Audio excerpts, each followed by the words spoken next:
You're listening to The Coffee Hour. I'm Andy Bates. I'm Sarah Golseth. We are in our Set Apart to Serve conversation. I believe this is our last one for 2024. Oh, wow. Don't worry, we have more lined up for 2025, so don't be sad. Always more. Always more. Yes. If Dr. Bonnick had his way, every episode would be set apart to serve. That's true. But it's, we have some great stories, and I am thrilled to share all these stories about Set Apart to Serve. A friend right down the hall here at the LCMS International Center. We're going to talk with Pastor Jonathan Manor in just a moment. Thanks, Concordia University, Wisconsin, for your support of the Coffee Hour. You can find out more about Concordia University, Wisconsin at cuw.edu. Live uncommon. Joining us today, Reverend Jonathan Manor. He is the director of PALS. We'll learn what that is. And continuing education and pastoral education here at the LCMS International Center in St. Louis. Pastor Manor, welcome. Thanks for having me. Glad to be here. Looking forward to learning about PALS. And I know that means that we're not just friends. Although we are. We are friends. That's true. But your job isn't just like being the director of friends. That would be a fun. Director of I'm the friend director. Fun. I would do that. We did have. Great at that, Sarah. We had it. Do we have a fun coordinator? I think it was your daughter-in-law, actually. It was the fun coordinator at one time. Yes, she was. She was coordinator of fun. Yes. Yes. Here in the International Center. I think she was just self-appointed fun coordinator. I believe so. But you're not the friend director. You're the director of PALS. What does PALS stand for? Because we're Lutherans and we have acronyms for everything. I was just going to say that. We have to have our acronym. So PALS stands for Post-Seminary Applied Learning and Support. So it is the acronym that leads us to caring for pastors and their wives and families as they transition from that life at the seminary where they're connected with everyone and then out in the parish where they still may be connected closely with classmates and others, but they may be very far from family and others. So the PALS program serves to help them and encourage them and support them as they enter those early years of ministry. And we'll talk more about what that means and looks like in just a second. But since this is Set Apart to Serve, and it's been a while since you've been on, give us a brief journey of your journey into pastoral ministry. Yeah, I've been lifelong LCMS Lutheran, but had no idea that God was leading me to church work early on. I have a business management degree in my undergrad, and for several years after that, my wife and I owned a Dairy Queen. And I managed a bagel bakery, so not even close to ministry, but ice cream and bagels, though. I mean that sounds like a Sunday morning. Actually, it did allow me to have some great conversations about my faith and being a business owner and then also manager. I have some great conversations with employees over the years of why do you go to church and what does that mean that you're a Christian? So those were great as well. But then a couple years before seminary, my wife Tiffany and I were leading the youth group at our church and highly enjoying that, connecting with youth, being very involved with that, and lots of series of things of work life and personal life and all those things, and felt that God was leading me towards ministry. And guess what? I went and talked to my pastor because pastors are ones who help encourage and influence young people to go into church work. And that was a blessing to me. I think we talked for 3 hours that day. It was quite a long thing. And he was very gracious and said, we love having strong lay leaders in the church, but you'd probably be a good pastor too. So greatly encouraged by my pastor. And then as started talking about it, the people in the church, the parents of our youth group, kids, all of those people in my life encouraged me towards ministry. So let's go back in time. Since you said that was probably about a 3-hour conversation that day, do you remember how that conversation started with your pastor and how he responded when you said maybe you were thinking about, well, I don't know, how did the conversation start for you and how did he respond? That's an interesting question. It was a long time ago. I believe it started with talking about just life in general and how much I was enjoying working with the youth and spending time at church and things not really happening in my career as far as moving forward, wanting to buy another Dairy Queen. It wasn't working out, wanting to manage more and move up in different areas of food service and not really happening. And so what's really happening in my life? And so we talked about that and how God works in our life. And again, talked about how he was appreciative of my wife, Tiffany, and I, and our work with the youth and how much of a difference that was making at our church as God was working through us, but yet seeing how being a pastor would be a benefit to the church at large as well. I think this is a unique one. I think this is the first time we've had someone say, I'm thinking about buying another Dairy Queen, but maybe I'll go to seminary instead. Yeah, that is definitely not one that comes up very often. But you had a very encouraging pastor and that who listened to what you had to say and took the time to hear that and to encourage you to consider the gifts God had given you, to encourage you to consider seminary. Yeah, that was wonderful for him to do that. Again, potentially losing some strong lay leaders and people in the church, but he definitely encouraged in that way. And like I said, then, others in the church and family as well. And, my father didn't have a lot of things to say often, but when I talked to my parents about, this possibility, he sent me a card, which not characteristic of my father, but he put the verse in there about desiring a noble task from Timothy. And that was a big encouragement to me as well from my father. So, yeah, absolutely. To have your parents on board. And that's a pretty big life change to go from management to seminary to the ministry. Yeah, definitely. Yeah. How have you seen all of those skills from business, from management? How have you seen those translate into applicable skills for ministry as well? I think God definitely uses all those things that we have in our past to help with that. And so my first call was to a church and school, and my management skills were used greatly there. We had a very young staff, and we had a lot of interaction that was needed and support that was needed, and could definitely see how that was used. And throughout the years, even my financial background from business usually appreciated in the church, and it was good. Not every pastor can read a spreadsheet and a balance sheet and talk about what that looks like in ministry and how that all plays out. Definitely have the opportunity to use those past skills. Well, I'm sure running an operation such as a Dairy Queen or a bagel shop and having employees and then serving in a school setting, and maybe if you had early childhood, extended care, anything like that, you have staff of all ages there as well. I imagine those management skills that you developed when running the shops probably were very useful when leading a team as well, understanding how to lead a team. Yeah. Definitely. It was a big benefit to not have that be something brand new. So let's now jump forward to those that you work with in PALS and think about pastors who were in similar situations to yours, maybe second career, coming from a previous career in going through seminary and coming into the parish, or maybe going right through a school, college, seminary, and going right into the parish. Either situation, they're coming into a new vocation, new experience, whether single or married with family, with children. This is all a big change. Absolutely. Tell us a little bit about some of the questions or challenges that come up that present a great opportunity for PALS to support them through those changes. Sure. Yeah. Often just the situation itself, as I said earlier, could be far from family, could be far from classmates, a support system that they've had for several years, and now are in a brand new setting.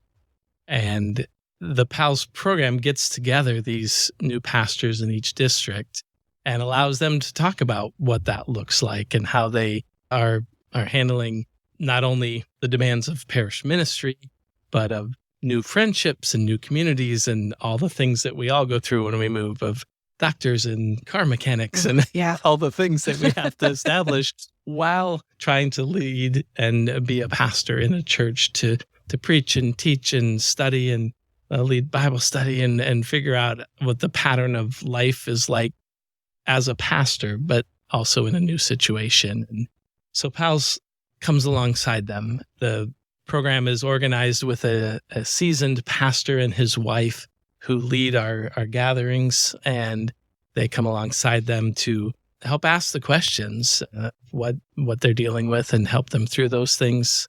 As a new pastor, second career didn't really matter when it came to some of the challenges in ministry that were brand new.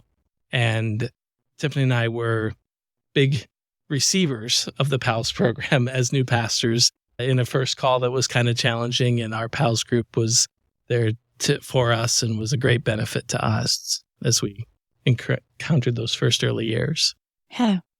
We've learned that, 50% of church workers are talking to youth about considering church work vocation. Why is that number only at 50%?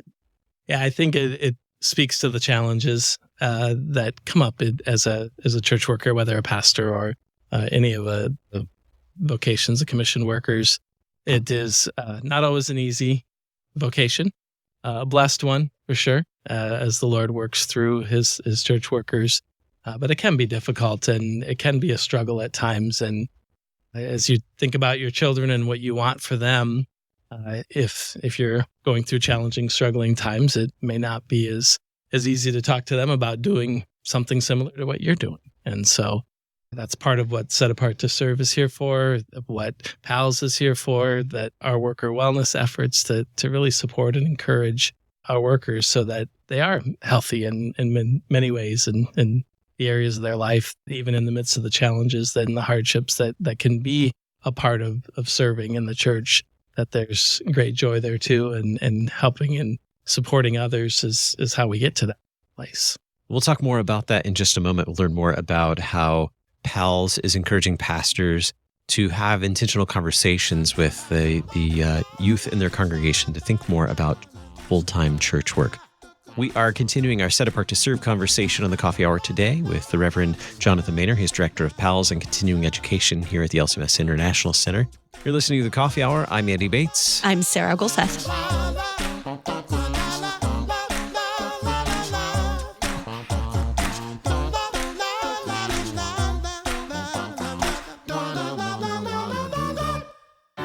At Concordia University, Wisconsin, we believe you were created for a reason: to use your God-given gifts to help others, to live a life of self-sacrifice in a me-first world, to live a life that's uncommon. Whether you're taking one of 50-plus online programs or learning with us in person on the shores of Lake Michigan, you'll be equipped to make an uncommon impact. Learn more at cuw.edu. Concordia University, Wisconsin. Live uncommon. Only 750 of over 7,000 languages spoken in the world have the full Bible. Lutheran Bible Translators wants to help close the gap in this generation. We can do this with your help. Connect your congregation to the global church by hosting a Bible Translation Sunday, an advocacy event that raises awareness about Bible translation. Lutheran Bible Translators provides ready-to-use service elements, a sermon outline, and more, all designed to fit your church's schedule. Join the movement of Lutheran churches committed to bringing God's Word to every language. Visit lbt.org/BTS to learn more and sign up for a Bible Translation Sunday. That's lbt.org/BTS.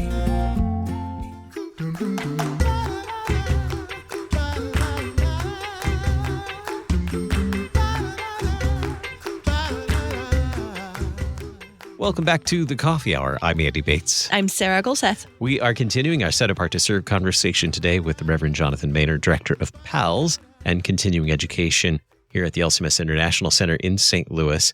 Now, we've been talking about PALS and how PALS supports pastors, their wives, and families, especially in those first few years right after seminary, making that transition into really becoming a pastor, right? Mm-hmm. Seminary makes a seminarian, the parish makes the pastor, and so really that full experience in the parish and making that transition, encouraging one another through that. And you shared a little bit with us about what that those PALS gatherings look like with a experienced pastor and his wife leading the sessions and talking about what that life looks like and the challenges you face in those first few years. And one of those challenges is learning to talk to youth about full-time church work. So how are you doing that with PALS? How are you encouraging pastors and maybe their wives too to consider how they might have conversations with youth about becoming full-time church workers? It's a great time in ministry when you've just finished seminary and presumably you have done this with great joy. You're anxious, you're excited, you're eager to be out there and to be serving in that setting. And now you get to interact with the youth, whether that's in worship and Bible study and confirmation class, whatever the situation is. It's a great time for that to happen. And so as we work with our facilitators, we have them in every year for a conference here And we had Dr. Bonnick speak with them this year about Set Apart to Serve and the things that are happening there. And we talked about how they can be a great influencer as a new pastor, and even a new pastor's wife as well, to encourage others to consider this as they get to know the youth and even the adults, those who could be second career church workers. Those opportunities for conversation are just as prevalent as with the youth as well. And it's just a great time in their service to the church to be able to think about what took them, to that place. When I was a vicar, I wasn't a pastor yet, but we had a man at our vicarage church who was thinking about becoming a pastor, and he had all kinds of questions. He would have been second career as well, and actually he is a pastor now. But as I sat there as a vicar, he said, well, how did you pick up your family and move? We had 3 kids at the time. How did you manage this? I can't imagine going to seminary to do this, but great conversations. And even as a vicar and then as a new pastor, these are opportunities to talk with others as they see the path that you've taken and they get to know you and get to know your story. They are encouraged by it, and it's a great time to share those stories and encourage them as well. Do you have stories from PALS participants or even from your own experience of ways that have been useful, helpful, edifying for the youth, for those conversations to happen, situations that have been really beneficial for youth to talk to them about church work? As we hear from PALS pastors, after each of our gatherings, they share, what they've learned and how the gatherings are going. And we hear stories about the benefit of PALS to them as pastors and wives, but we also hear about how they are building relationships early on in their ministry. And we hear about how they are connecting with their new congregation and the people there. And we do hear stories of how they are able to work with the youth and with others too, that the people are asking them questions, and they do see that it could be a possibility, that especially the curiosity, is raised and with the new pastor. So I think it kind of goes both ways, right? Not only is it a great opportunity as a new pastor to talk about these things, but also there's a strong curiosity as the relationships are formed as who is this guy who's our new pastor, and who is this his wife, and what's been their journey and what does that look like? So it's a great opportunity. Mm-hmm. Yeah, fresh out of seminary, so they know what seminary life is like. I could probably ask them all kinds of good questions about what seminary life is like. Yeah. No, we talked earlier about the fact that only about 50% of church workers are talking about church work vocations with youth and encouraging them to consider church work vocations. And one of the reasons for that might be because church work is so challenging, some of the difficulties or challenges that church workers face. And so let's talk about the importance of worker wellness and how is worker wellness a part of PALS?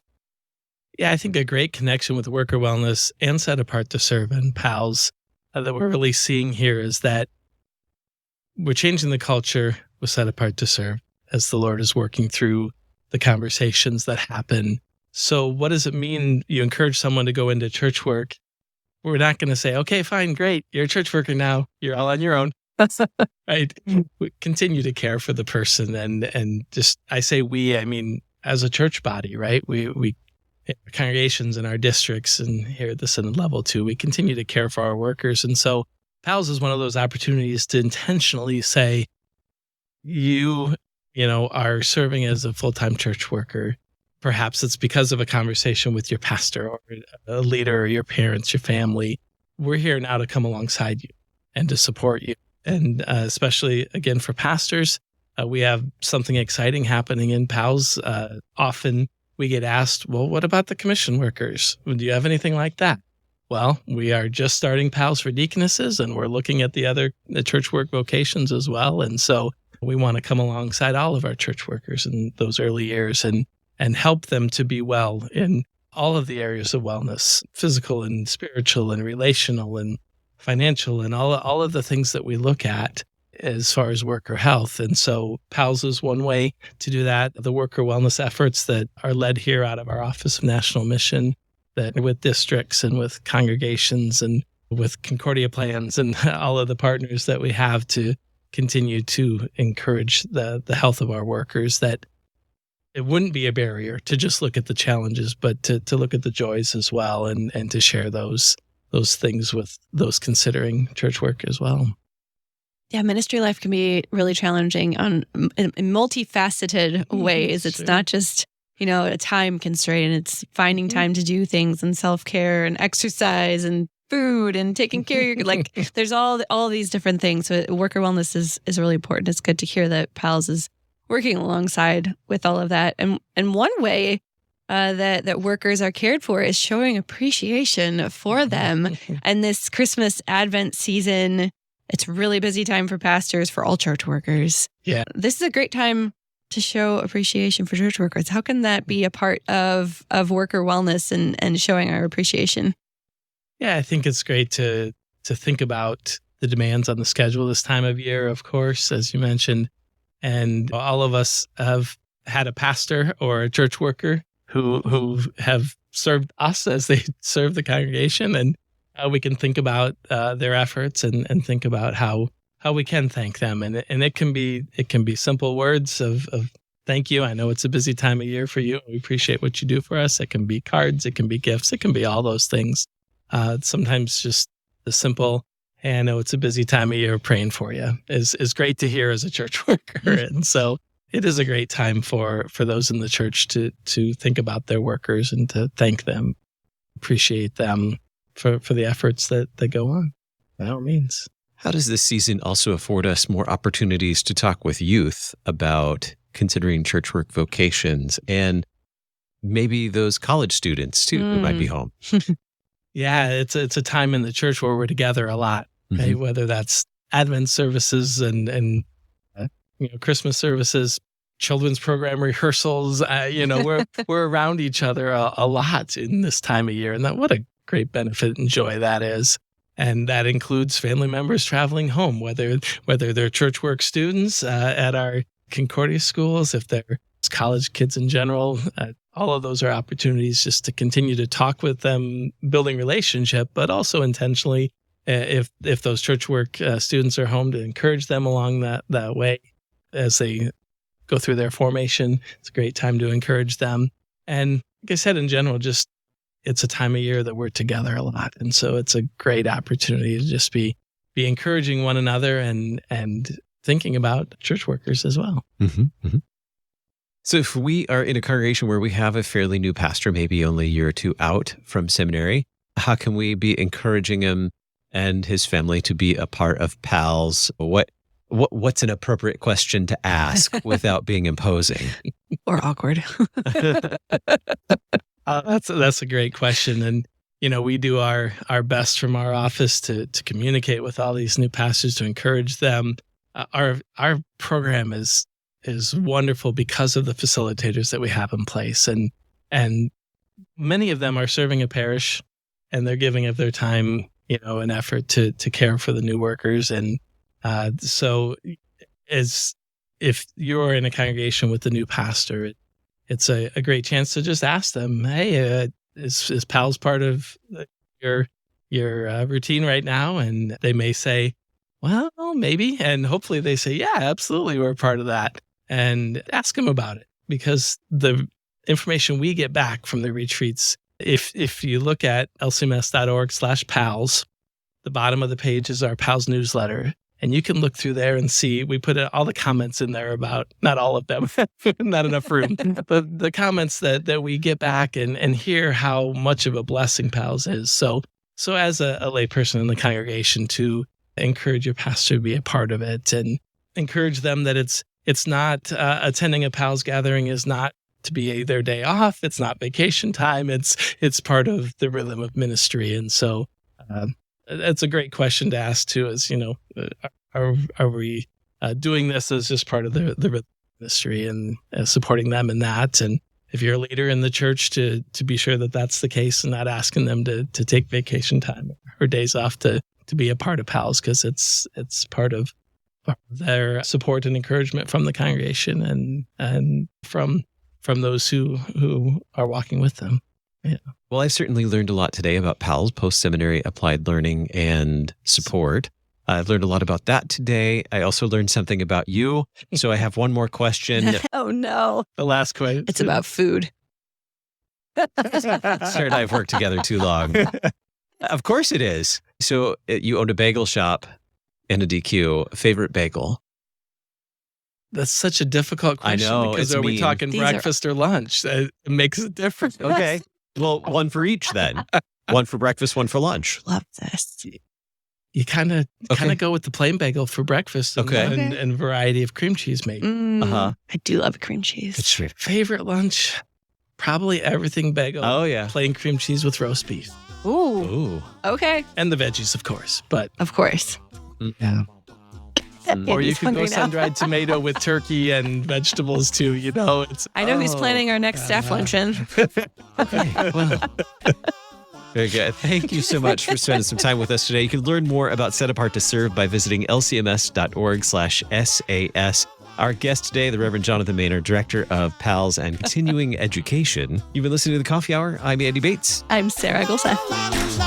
The Coffee Hour with Andy and Sarah is a production of KFUO. To support the Coffee Hour and KFUO Radio, visit KFUO.org. You can also text KFUO to 41444 or send an email to gifts@kfuo.org. And you can call us at 800-844-0524. KFUO. Christ for you, anytime, anywhere.